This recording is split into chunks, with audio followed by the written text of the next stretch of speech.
Beleza, pessoal, entrando de novo aqui. Vamos ver se agora vai dar certo. Aqui.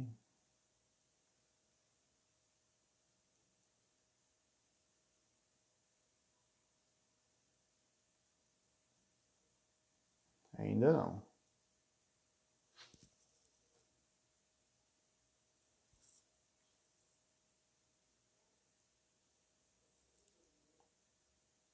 Raquel, se eu não conseguir, tenta me convidar você também. Entendeu? Vamos tentar, tanto eu como você, porque para mim o seu nome não está aparecendo aqui quando eu digito você para convidar. Às vezes, se você puder me convidar também, quem conseguir primeiro,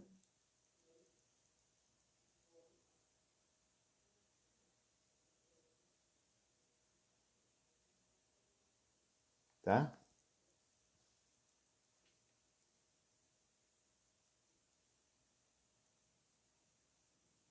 Vamos guardar, o pessoal tudo aqui de novo.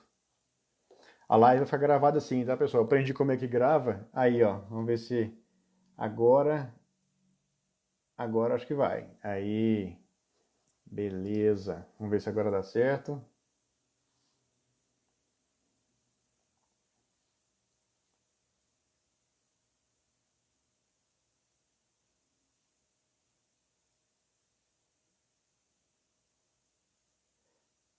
Tá falando que você não pode participar, por que será? Quando eu clico aqui, ó,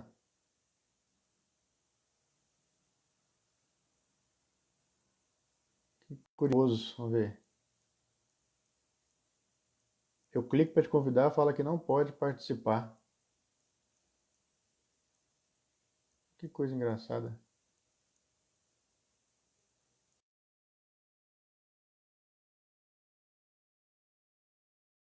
Do Instagram, puder me assessorar por que está acontecendo isso?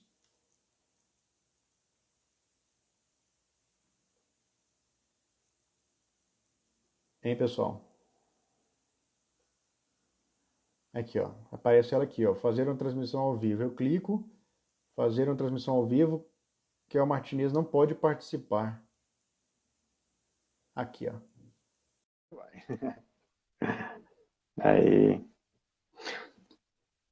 Tá travando, pessoal, ou não? Como é que tá aí? Entrei! Aí.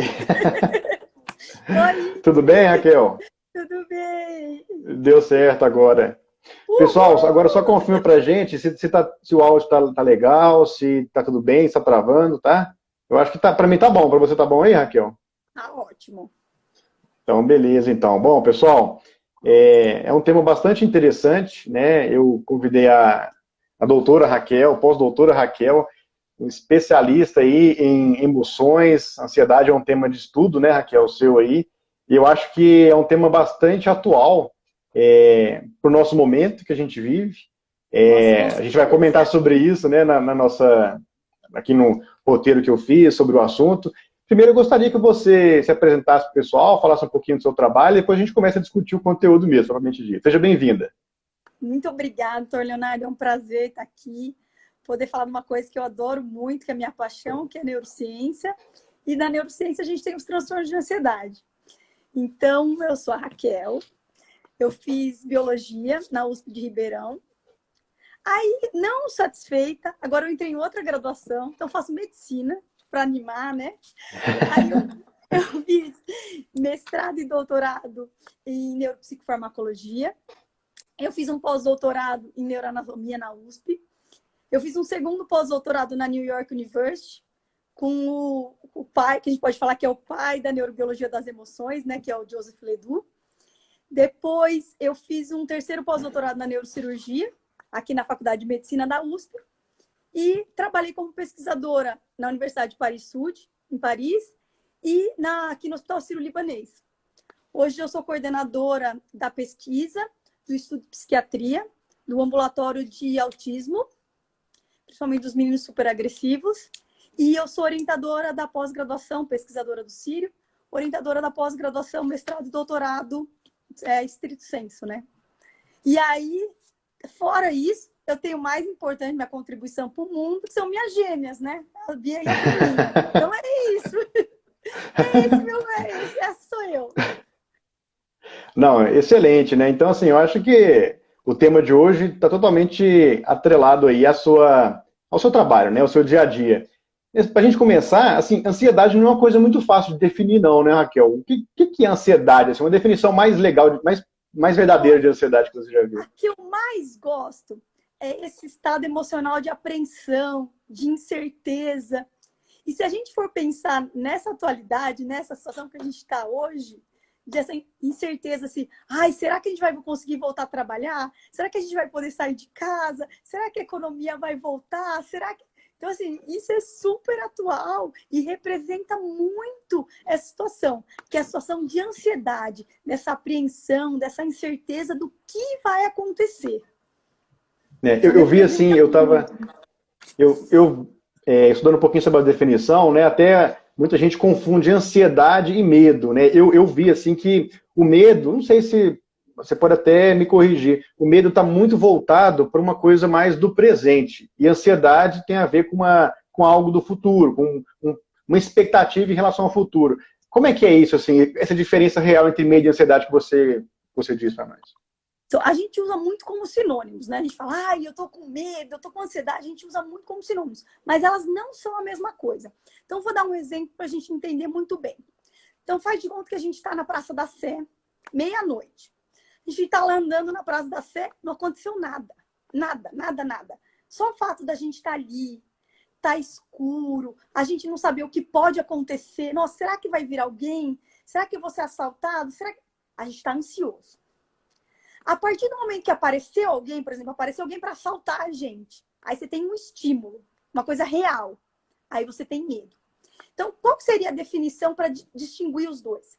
Então, ansiedade seria aquela apreensão, aquela coisa potencial. Olha, pode ser que apareça, que é bem na linha que você falou, o futuro, né? Então, ai, pode ser que apareça. E o medo, você tem aquela ameaça real. Ela tá ali, olha, você tem um assaltante na sua frente. Então, essa aqui é muito a definição, tá? Então, por isso que a gente fala, olha, um é futuro, mas exatamente isso, porque é um potencial. Olha, pode acontecer alguma coisa. E o outro tá ali presente. Sim. Os dois seriam emoções, de certa forma? Emoções, né? Com certeza, emoções. E a gente usa muito os dois como sinônimos. Porque Até... para distinguir é muita sutileza, né? Um a gente fala que é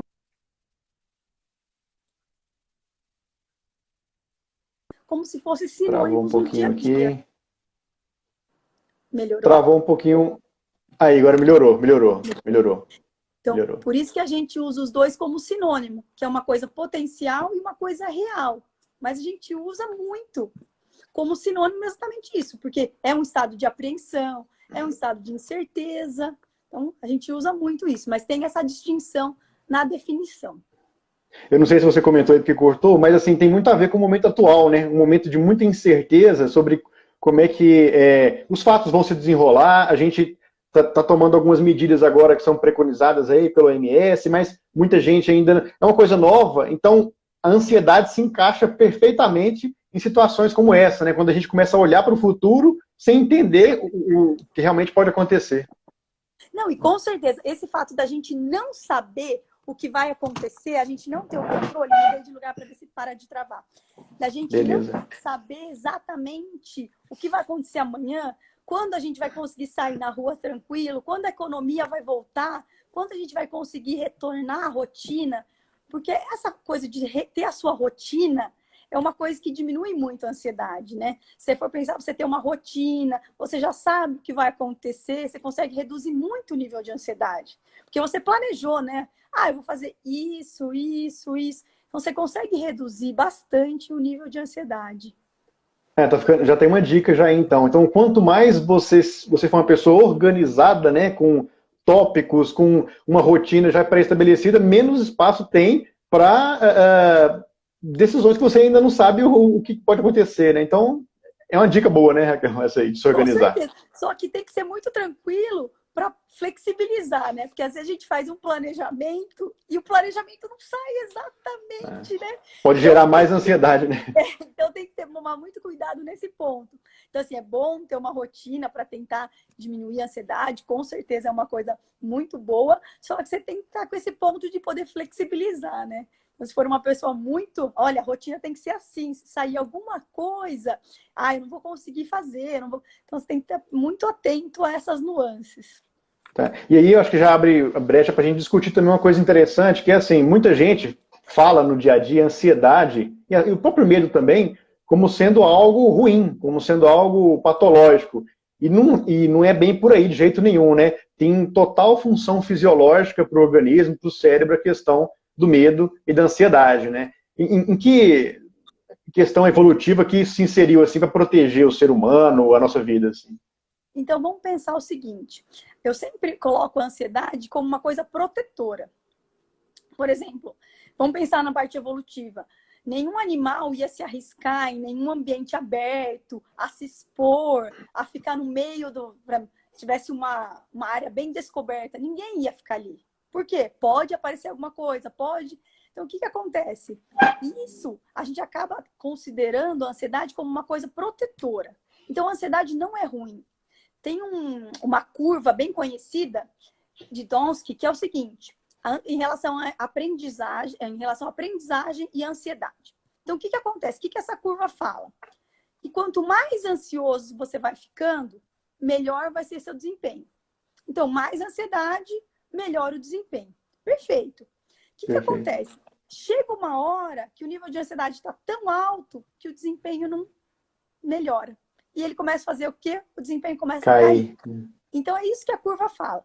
Que a ansiedade é bom porque você vai se preparar. Então, vamos pensar que você tem uma prova. Óbvio que você vai ficar ansioso.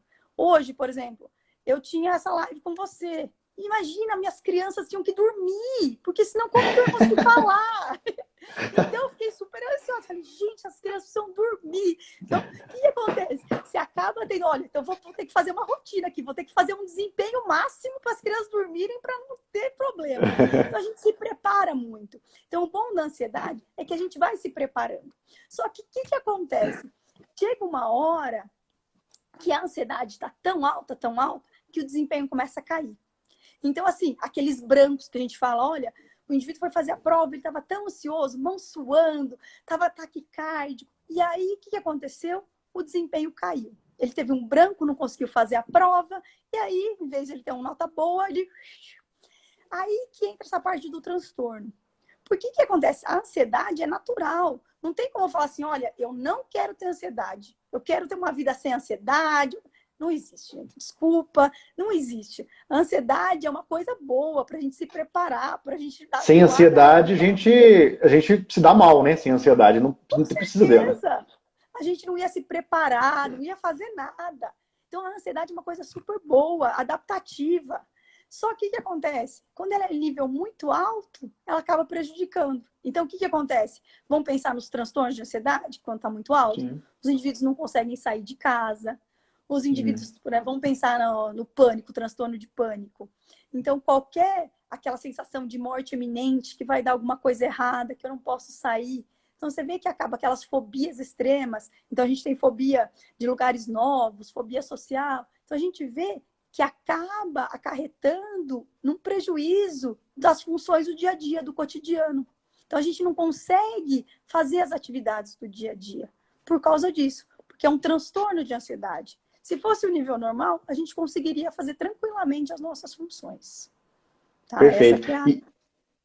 Perfeito. E quando a gente olha assim, né, o que provoca ansiedade, já partindo para uma questão um pouquinho mais patológica, um pouquinho mais do exagero aí, né? Aí eu vi assim, a quantidade de coisas que podem favorecer, desde fatores sociais, eu vi aqui, por exemplo, não sei se viver sozinho, nível socioeconômico se relaciona, pessoas com alterações tipo solteiros, divorciados, separados, que tendem a ficar mais sozinhos, às vezes tem uma... O que você vê, de maneira geral, de fatores associados com ansiedade? Mulheres mais ansiosas que homens, é verdade ou não? Fatores psicológicos? Eu vou contar por que isso acontece. A gente até achava que a parte de ansiedade tinha um componente genético. Então, se você era filho de mãe ou de pai que tinha transtorno de ansiedade, que já tinha esse nível mais elevado de ansiedade, você já sabia que você tinha maior propensão a ter transtorno de ansiedade. Só que desde mais ou menos 2006, quando surgiu o conceito de epigenética, a gente começou a ver que o que estava acontecendo era que os fatores ambientais estavam modificando. Então, do que eu estou falando? Estou falando o seguinte, exatamente todos esses pontos que você levantou. Onde que esses pontos estão atuando? O que esses fatores? Olha, estou solitária, eu estou passando por um momento difícil. Vamos pensar agora na atualidade. Eu não vou conseguir pagar a conta no mês que vem. Eu tenho os boletos que vão vencer. Incerteza, eu não sei se eu né? vou conseguir reabrir a minha empresa. Então, o que você começa a perceber? Que todos esses fatores ambientais vão agir nas pessoas. Então, como que eles vão agir? Como que eles agem? A parte genética dos genes, esses fatores ambientais não mudam. Eles não mudam os genes. O que eles mudam? Eles mudam a estrutura do nosso DNA. O que é isso? É o seguinte, então vamos pensar. A gente tem o DNA, tem os nossos cromossomos ali, e dentro dos cromossomos tem o gene. Quando a gente olha esse DNA no nosso corpo, o que eles têm? Eles têm uma conformação. O jeito que eles estão, a estrutura desse nosso DNA. Essa epigenética vai fazer o quê? Ela vai alterar a estrutura do DNA. Ela não vai alterar o gene. Ela vai alterar a estrutura. E aí, tem a ver com envelhecimento precoce também? Eu já li um estudo no sentido. Acaba, porque você pensar em radicais livres, que também acabam fazendo isso. E eles fazem o quê? O que eles fazem? Eles modificam a estrutura do DNA. Por isso que eles chamam epigenética. E aí, o que acontece? Como você tem esse monte de fator ambiental, que a gente pode falar, olha, eles estão dando gatilho para acontecer alguma coisa. Óbvio que isso vai depender muito de indivíduo para indivíduo. Tem indivíduos que são muito mais propensos. E aí, você vai colocar porque assim, o que a gente tem que considerar? Cada indivíduo, a gente não tem que considerar ele dentro do ambiente dele. Então, a gente tem a parte genética, a gente tem a família que ele está inserido, a gente tem a condição financeira, todos esses elementos que você levantou, eles estão ali. Alguém falou de encurtamento dos telômeros aí, que eu dei uma olhada. Com certeza. Por quê? O encurtamento do telômero está muito envolvido com o envelhecimento. O que é encurtamento do telômero? Perder aquela porção finalzinha do cromossomo. Então, o que acontece? Você está tendo essa alteração da estrutura e ainda você está tendo um encurtamento. Mas esse encurtamento é muito relacionado com o envelhecimento. Está muito comprovado. Tem um trabalho da Current Top Neuroscience, e ela fala muito disso, que a parte de ansiedade está muito relacionada com a epigenética.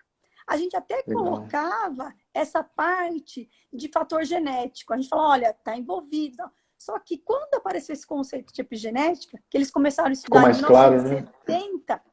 E aí, por que a gente não entendia? Mas eu não tenho ninguém ansioso na minha família, eu não tenho nada. Mas eu estou passando por essa condição.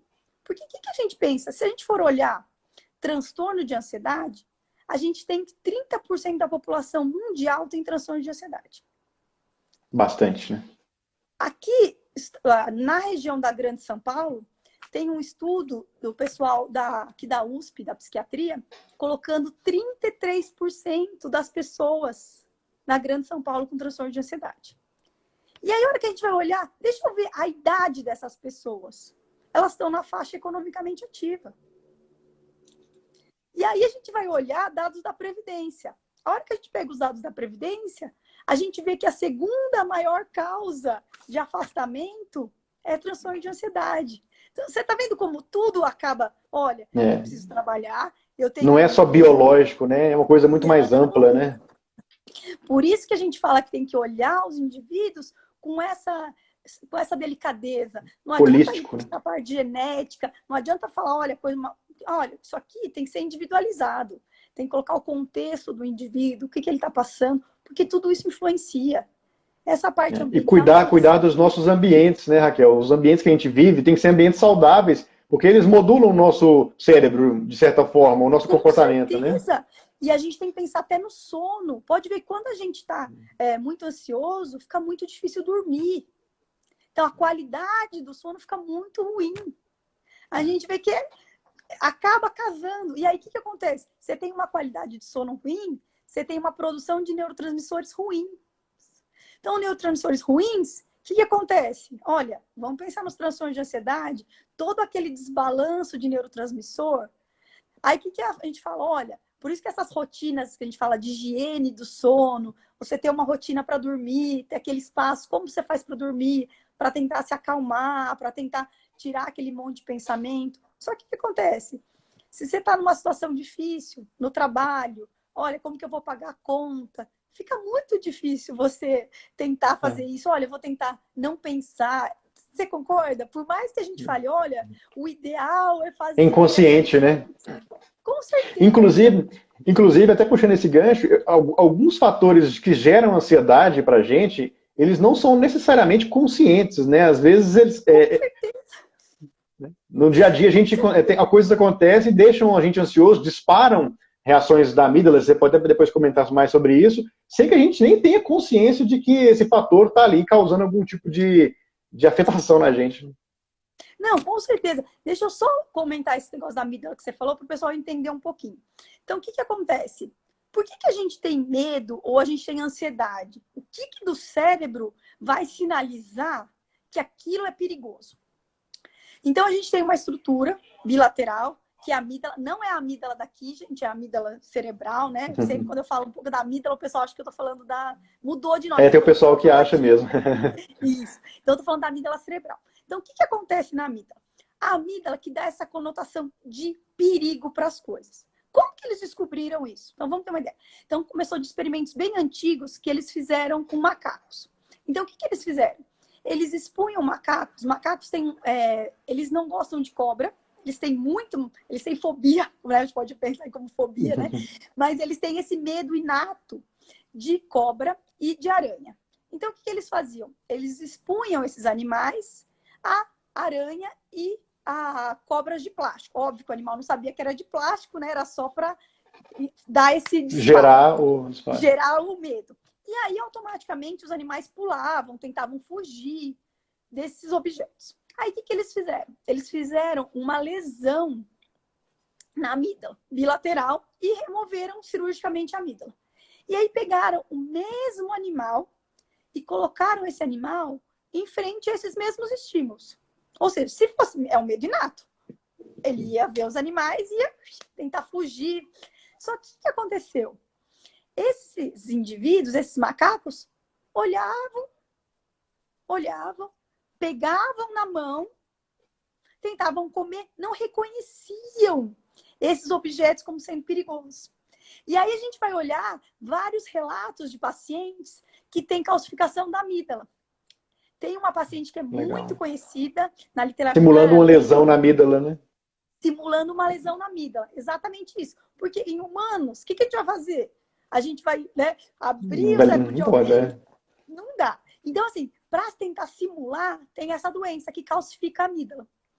E aí, o que acontece? Tem vários trabalhos publicados na literatura sobre essa doença. E aí eles vão tentar entender o que está acontecendo. E aí é uma mulher que tem essa doença, e o que acontece? Ela tem muito medo de aranha.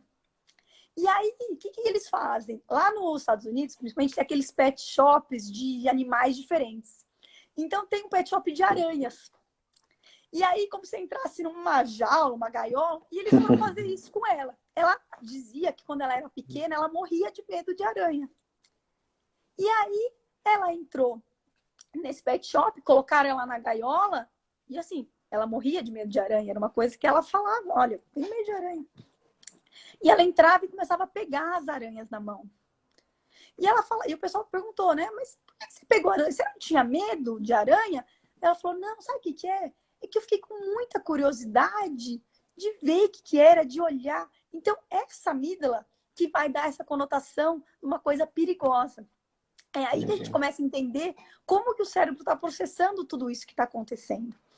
Então, o que a gente começa a ver? Olha, então todos esses estímulos que a gente tem estão indo direto para a amígdala. E ela que vai filtrar o que é perigoso e o que não é perigoso. Então tá, então a gente tem essa ideia. O que vai acontecer? A gente tem o córtex pré-frontal que pode inibir isso. Fala assim, opa, não, calma, você está achando que isso é perigoso? Mas não é, calma, vamos olhar para o outro lado. Avaliar o risco, né? Vamos avaliar esse risco, exatamente, sistema de avaliação de risco. Vamos avaliar o risco, será que é tudo isso? E aí o córtex consegue modular a amígdala. Então, essa aqui é a ideia. E depois a gente tem todas as alterações que a ansiedade causa. Então, a gente vai pensar em aumento de batimentos cardíacos, a gente vai pensar em sudorese, a gente vai pensar em várias coisas. Então, o que acontece? A gente vai pegar e essa amígdala vai mandar a resposta para o hipotálamo. E aí o hipotálamo vai fazer toda a cadeia. Vai alterar desde os batimentos, vai alterar a temperatura corporal, vai fazer toda a cascata, vai liberar os hormônios. Então a gente tem As pupilas, hipotálamo, hipófise, hipotálamo, hipófise adrenal, liberando aquele monte de cortisol. Então a gente tem uma relação muito, se você for pensar na estresse, a gente tem uma relação muito próxima. Muito próxima. Né? Você acaba liberando uma quantidade muito grande de cortisol, você acaba... tem vários trabalhos na literatura falando bastante da ocitocina também. Então, o que é ocitocina? É aquele que a gente chama de hormônio do amor, né? Adoro ocitocina. É o hormônio do amor, né? Que faz o vínculo de duas pessoas, que faz o vínculo da mãe e do bebê. Então, a ocitocina, ela é produzida pelo hipotálamo. E aí, o que acontece? Em animais, já é muito estabelecido que a ocitocina, ela tem efeito, quando a pessoa está numa situação de ansiedade muito alta, é liberada a ocitocina. Exatamente, porque a ocitocina tem o papel de ansiolítico. De diminuir... Ao contrário, né? Aproximação, né? Não a repulsa, né? Exatamente. Então, ela faria isso. Só que quando eles foram olhar em pacientes, existem pouquíssimos trabalhos, acho que 4 trabalhos, que eles conseguiram dosar a ocitocina. Por quê? Porque eles foram dosar a ocitocina no sangue. E a gente for pensar, metabolismo da ocitocina, o tanto que ele fica, é muito diferente. Você tinha que pegar e fazer o quê? Olha, eu quero ver paciente, então vou pegar a ocitocina lá no sistema nervoso. Eu vou pegar a ocitocina no cérebro. Só que, infelizmente, a gente não consegue fazer isso com o paciente. Por isso que quando a gente olha, os dados com pesquisa pré-clínica, eles são muito fortes. E por quê? Porque as pessoas conseguem extrair o cérebro, estudar o cérebro melhor. E aí, com pacientes, quando a gente vai ver, a gente olha o sangue, que é uma coisa super dissolvida, né? Muito espalhado. Não é... Já passou por algum tipo de metabolização ali também, não é algo, né, exatamente naquele momento, né? Então... Com certeza. E o fato de processar o sangue, né? Até quanto tempo depois da coleta, né? Então, tudo isso varia muito. Por isso que é muito robusta essa literatura de ocitocina em animais e ela não é tão robusta em pacientes. Exatamente por isso, porque todo mundo tenta olhar um marcador, né? E eles têm várias tentativas até de desenvolver medicamentos com ocitocina para tratar os transtornos de ansiedade. Tá? Então tem várias coisas. Legal, tem bastante gente aqui elogiando a live aqui. Muito legal, não, mas está excelente mesmo, tá de parabéns, Raquel, muito bom. Aí, deixa eu ver se eu acho que tem uma pergunta interessante aqui, ó, o hipotálamo interfere muito na ansiedade? Bom, igual a Raquel explicou, né, o hipotálamo, ele é o centro do nosso comando autonômico ali, então ele vai fazer essa ponte, né, Raquel, entre a amígdala e esse estado corporal orgânico de ansiedade, todas essas modificações que você citou, né, Raquel? Eu falo que ele é a principal via de saída, né? Se a gente for pensar, a amígdala conecta diretamente para o hipotálamo e faz toda essa alteração. Então, desde temperatura corporal, a gente vai pensar... vamos pensar uma coisa, olha... Então, vamos pensar em ingesta de alimentos. Você está numa situação de ansiedade, muda até isso, né? Tem gente que fala, olha, quando eu estou ansiosa, eu como que parece que vai acabar o mundo. Tem gente que é feliz e fala assim, ai, não, quando eu estou ansiosa, eu não gosto de comer. Não tem, eu sou desse grupo, não. Mas o pessoal fala muito, né? Então, tem muito isso. De, olha, uma situação de ansiedade muda muito. Porque se a gente for pensar centro de fome, saciedade, está no hipotálamo. Então, a gente vê que começa a relacionar muito com outros sistemas. Exatamente por isso, né? Por esse fato de o hipotálamo ele tem muitas funções. Eu gosto de falar aqui no meu cérebro bastante que, assim, que tem 3 coisas que eu acho muito, muito importantes para o cérebro, que são, entre aspas, gratuitas, todo mundo pode fazer, que é a questão do sono regular, a higiene do sono que você comentou, uma alimentação balanceada, não abusada em gorduras saturadas, em excesso calórico, né? E a atividade física, né? Com certeza, essas 3 coisas aí influenciam bastante nos níveis de ansiedade, né? Se você tiver algum artigo, alguma coisa para comentar um pouquinho sobre isso, por exemplo, a atividade física, eu vi um artigo que associa um pouco uma alteração nos gânglios da base com a questão dos indivíduos que sofrem de maior ansiedade. E a atividade física, ela pode mobilizar ali o funcionamento dos gânglios da base, melhorando o funcionamento deles e reduzindo o nível de ansiedade. O que você viu já sobre isso, sobre essa questão? E que a gente é bem estabelecido e tem muita coisa relacionada também às endorfinas. Então, as endorfinas também acabam tendo um papel ansiolítico importante. Então, o que acontece? A prática de exercício físico acaba tendo esse efeito ansiolítico, ou seja, diminuir a ansiedade. Por quê? O que eles colocam muito? Eles colocam que ela consegue inibir essa ativação da amígdala.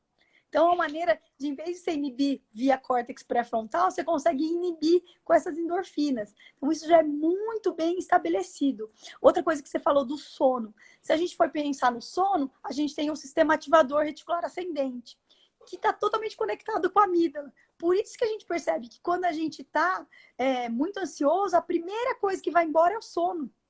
Porque a gente não consegue fazer a ativação correta desse sistema. Por quê? O que vai acontecer? Como eu vou tirar esses pensamentos da minha cabeça, esse monte de preocupação da minha cabeça e conseguir dormir? Eu estou ativando o meu sistema. E aí a gente tem muita coisa, por exemplo, neurotransmissor. A gente sabe que para formar neurotransmissor tem que ter uma alimentação adequada. Por quê? Porque os neurotransmissores são formados a partir de compostos que a gente se alimenta, principalmente a parte proteica. Então a gente coloca o quê? A gente coloca que se a gente não consegue ter essa alimentação, a gente não consegue dormir, porque durante o sono tem uma produção muito alta desses neurotransmissores. Então a gente acaba tendo essa conjunção de fatores que realmente a alimentação adequada, exercício físico e sono estão totalmente intrincados, né? A gente tem muito isso. Perfeito. Eu vi uma pergunta aqui. Né? Ah, pode falar do tempo. Acho bem interessante essa questão da relação do tempo com a ansiedade que você comentou comigo. Então, o que acontece? Se a gente for pensar nessa situação que a gente está hoje, de não poder sair de casa, das pessoas terem que ficar em casa, as pessoas nunca se viram obrigadas a ficarem em casa, né? Você não pode sair de casa. Gente, a percepção do tempo muda totalmente. Parece que o tempo não passa. Não passa. Parece que você está em casa ali, você fala assim, não, daqui a pouquinho, né, já deve ser umas 5 horas. Você vai olhar, gente, mas agora é 1 hora. Então, a gente tem muito essa distorção do tempo. E eu trabalhei bastante com o pessoal. Tem um grupo da França, onde eu fiquei de pesquisadora visitante, da Universidade de Paris-Sud, que só trabalha com isso. Como que a amígdala faz esse processamento temporal? Então, vocês acabam vendo que é por isso. O que acontece? A gente tem uma percepção totalmente alterada do tempo. E esse trabalho a gente fez, acho que a gente ficou 2 anos tentando entender o que estava acontecendo, qual que era o problema. E aí a gente viu exatamente isso que você falou, mas você falou dos gânglios da base. Então a gente viu que essa comunicação da amígdala com o estriado, que faz parte, né, dos gânglios, acabava alterando essa percepção temporal. Então, por isso que esse exercício do esporte que você falou, né, dali dos gânglios da base, leva mais ainda subsídios. E a gente publicou esse trabalho na Nature. Então, eu tenho um trabalho na Nature Communication, Brasil, Estados Unidos, e Paris, né, e França, que a gente tem colaboração, mostrando isso. Como que a amígdala interfere nesse processamento temporal. E isso vale para várias coisas. Isso vale tanto para a gente em situações que a gente pensa prazerosas, que o tempo parece que passa muito rápido, quanto para situações extremamente aversivas. Aquele jantar que você está ali só para constar, que você fala assim, vou ficar só 2 horinhas, e o tempo não, nossa, o tempo não vai. Ou outras coisas que você vai num show, encontra os amigos, você fala, gente, mas já? Como que a hora passou tão rápido? Como, né? Então, a gente tem isso muito relacionado, né? Então, a gente consegue entender muito bem como que a amígdala está modulando tudo isso. Legal. Eu comentei, falei, acho que é gânglios da base, mas acho que o termo mais adequado é núcleos da base, né? Porque acho que é mais atual. E uma coisa interessante também, Raquel, que eu vejo assim bastante, eu vi alguns artigos, é a influência da questão dos níveis de estresse e ansiedade na formação de memórias, inclusive na questão da neurogênese no hipocampo, né? Tanto que isso é algo que está sendo bastante estudado e que realmente já é comprovado que existe essa alteração, né, Raquel? Então, o que acontece? O que a gente já sabe? Então, vamos pensar uma coisa. Essa coisa de neurônio, né? Não, nascer neurônio, né? Que a gente sempre fala, não, tem neurogênese, tem nascimento do neurônio. Isso é uma coisa super recente. Eles descobriram isso em pássaro, pensa. Pássaro, na época do acasalamento, o que ele precisa fazer? Chaveco, né? Chaveco. Como que é o chaveco do canário? Como que é o chaveco do canário? Cantar, não é? Então, o que eles começaram a descobrir? Faziam exatamente isso. Eles cantavam E aí a fêmea escolhia pelo canto. E aí o que começou a acontecer? Eles foram ver no canário que cada um tinha um canto, um tipo de canto diferente, que mudava. Gente, vou dar um minutinho só para pôr para carregar aqui. Jogo rápido. Tranquilo. E aí, o que eles Tranquilo. começaram a ver? Então, eles viram que em canário, foi a primeira vez que eles estabeleceram que em canário tinha essa parte de neurogênese. Então, nasciam novos neurônios. E aí, quando que eles foram descobrir isso em humano?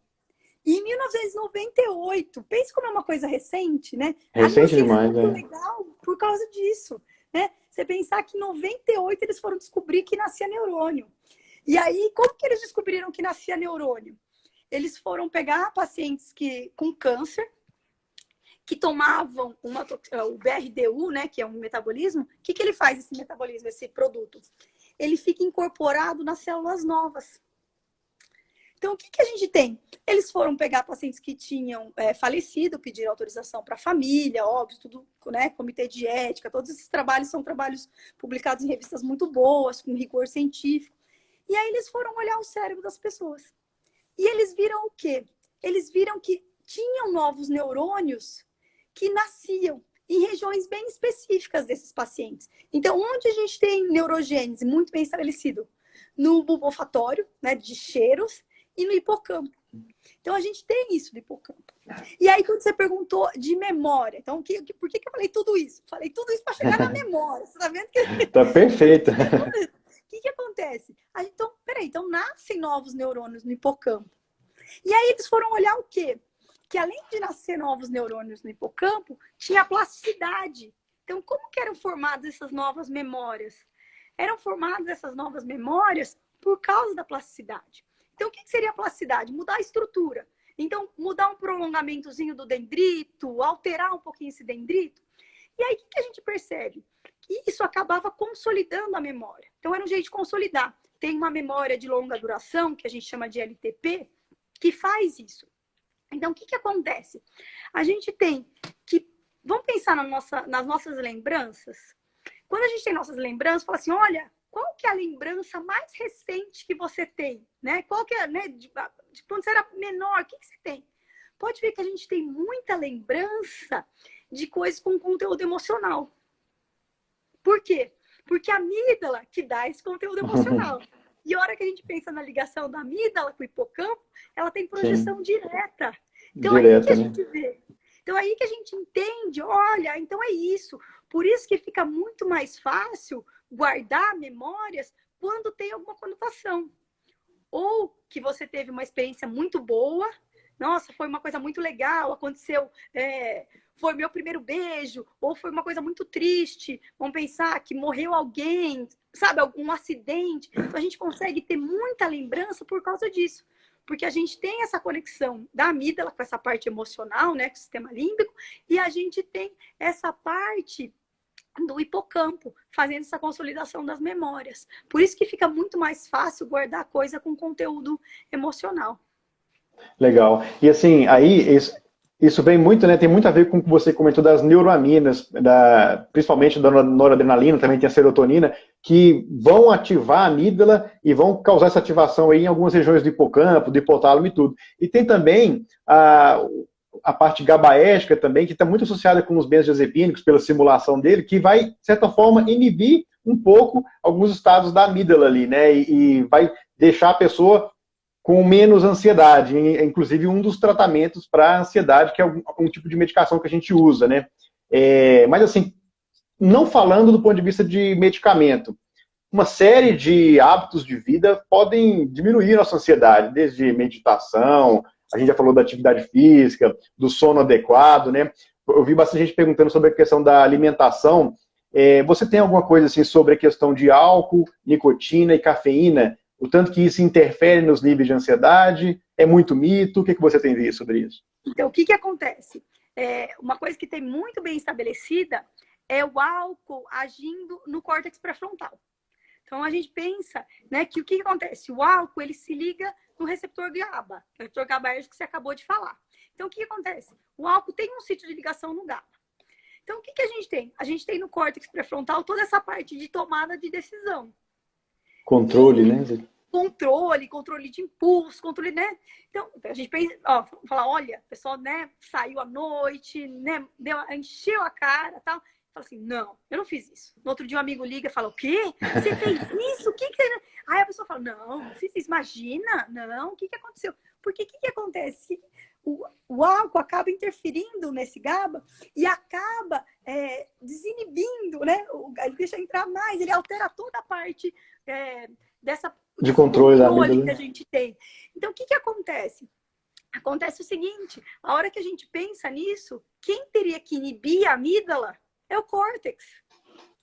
Como o córtex está tendo toda essa influência da parte do álcool, como que você vai inibir a amígdala? Né? E óbvio, a gente vai pensar nas experiências de vida também, tem muita coisa que altera também a amígdala. Então, assim, coisas que antes a gente aprende muita coisa, né? Então, assim, tem esses medos inatos que a gente tem, né? Que já é evolutivo, já foi selecionado durante o curso da evolução, e realmente, sim, são medos inatos. E tem os medos aprendidos. Então, eu não preciso ir na Praça da Sé para descobrir que eu vou ter medo. Olha, você já conhece, né? Tem toda a parte, olha, você já conhece que é um lugar perigoso, você já sabe que é uma coisa difícil. Então, tem tudo isso muito bem estabelecido. Então, isso tem muita coisa. A nicotina, a cafeína, né? Desculpa, que eu ia falar primeiro. O que acontece da cafeína? Gente, eu comecei a estudar um pouquinho a parte de mutação, agentes teratogênicos, agentes de mutação, e eu vi muita coisa da cafeína alterando o DNA. Então, a estrutura do DNA. Então, a parte das bases, que a gente pensa no DNA, né? Então, tem ali do que ela é constituída. Então, tem as bases, como vai fazer o pareamento. E aí, tem muitos trabalhos mostrando que tem um pareamento, principalmente essas bases purinas. O que são as purinas? Então, a adenina e a guanina, que a cafeína acaba alterando. Então, além de pensar na parte de receptor, a gente tem que pensar na parte genética também. Né? Então, isso é uma coisa que a gente nunca pensou em cafeína. Olha, já é um hábito da gente, né, café. Mas, gente, ninguém tá falando aqui de tomar 3, 4 xícaras de café, né? A gente tá pensando numa coisa, né, patológica, né, nível mais elevado. Eu gosto sempre de pontuar isso para a pessoa falar, é bom. Parei ontem de tomar café já, né? Parei ontem, né? Então, gente, é tudo, né? Se eu falo as coisas, é com moderação, coisa bem ponderada, né? Que a gente tem que pensar isso. Que acontece? A amígdala, ela tem toda essa parte de função, mas a gente tem um DNA ali, a gente está expressando proteína, né? A gente tem muita coisa, né? Que tem que levar em consideração. E a parte de nicotina, a gente tem os receptores de nicotina. A gente tem receptores nicotínicos que já são bem estabelecidos, eles têm na amígdala, eles alteram muito a memória, já tem essa parte, mas acho que de nicotina, o que eu acho que é mais importante é a gente pensar na nicotina e na hemoglobina, né? Que ela diminui muito a oxigenação. Então, quando eu sempre penso E o cérebro precisa bastante de oxigênio, né? Com certeza. Como todo o corpo. Uma área que usa, né? Uma área que usa oxigênio é o cérebro, né? Vamos pensar uma área que realmente precisa, né? A gente tem o cérebro precisa muito de oxigênio, né? Então, sempre quando eu penso na nicotina, eu sempre penso isso, né? Diminuição por causa da nicotina, né? Tá. Raquel, eu acho assim que já vou me preparar para despedir, porque a gente está chegando já no final do horário, porque senão daqui a pouco a gente perde a live. Muita gente pedindo para a gente gravar a live aqui. Assim, eu vou deixar aqui o espaço aberto, é sensacional a live, muito boa mesmo. Para você dar algumas dicas sobre ansiedade, alguma coisa que você está vendo de pesquisas novas que estão sendo feitas também, e já preparar para o encerramento para a gente não perder a live. Ai, não, com certeza foi um prazer, é um tema que eu adoro. Eu adoro o convite, muito obrigada pelo convite. Fiquei muito feliz em poder contar um pouquinho do que eu faço, do que a gente trabalha, mostrar um pouquinho esse lado de tudo que tem, tudo que a gente faz, né? Esses trabalhos que a gente tenta, né, cada dia colocar uma pecinha a mais no quebra-cabeça do cérebro para entender um pouquinho mais. E você vê como a amígdala é poderosa, né? Lembra que eu falei para você que ela dava essa conotação de tempo? Como assim já passou tudo isso? Já passou já está quase encerrando. Já. Raquel, muito, muito obrigado, viu, pela disponibilidade, né? Eu sei que às vezes o horário a gente vai organizando e já deixo o convite já para uma próxima participação. O pessoal gostou bastante, aí a gente já combina um outro tema, já está convidada já para participar depois no futuro, tá? Ai, muito obrigada, foi um prazer, viu? Estamos à disposição. Tá ótimo. Beijo para todos e muito obrigada. Pessoal, um grande abraço. Raquel, boa noite. Até mais. Boa noite, obrigada. Tchau, tchau.